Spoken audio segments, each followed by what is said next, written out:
માનવજ્યોત સંસ્થા ભુજ દ્વારા પર્યાવરણલક્ષી પ્રવૃત્તિઓ કરવામાં આવે છે. ખાસ કરીને અત્યારે આપણે જોઈએ છીએ કે પ્લાસ્ટિકની થેલીઓનો ઉપયોગ બહુ વધી ગયો છે અને હજુ પણ વધી રહ્યો છે. કારણ કે એક ફેશન થઈ પડી છે. પ્લાસ્ટિકની થેલી હાથમાં આવે એક ફેશન થઈ પડી છે, જેના કારણે પ્લાસ્ટિકનો દિવસો દિવસ ઉપયોગ વધતો જાય છે, જે પ્રદૂષણને ભારે, જે આપણા દરેકને ખૂબ જ નુકસાનકારક છે. જ્યાં પણ પ્લાસ્ટિક દટાઈ જાય ત્યાં નવું કાંઈ વૃક્ષો ઉગતા નથી કોઈ ધાન્ય ઉગતું. એટલે આપણે બધાએ ખાસ કરીને આ જે ઝીણી પ્લાસ્ટિક વાપરી છે એનો બહિષ્કાર કરવો જોઈએ. કારણ કે ઝીણી પ્લાસ્ટિક છે એ ગૌ માતાને નુકસાન કરે છે.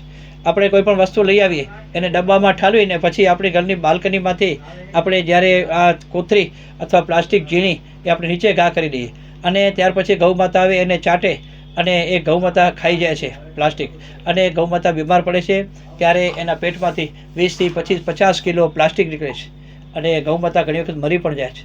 તો આ પાપથી બચવા માટે આપણને પ્લાસ્ટિકની ઝીણી જે છે, ઝીણી પ્લાસ્ટિક, ઝીણા ચબલા છે, એનો ઉપયોગ ક્યારેય પણ ન કરવો જોઈએ. પહેલાંના જમાનામાં આપણે બધાએ ઘરેથી નીકળતા એટલે કાપડની થેલી હાથમાં લઈને નીકળતા. આજે આપણે કાપડની થેલીનો ક્યારેય પણ ઉપયોગ કરતા નથી.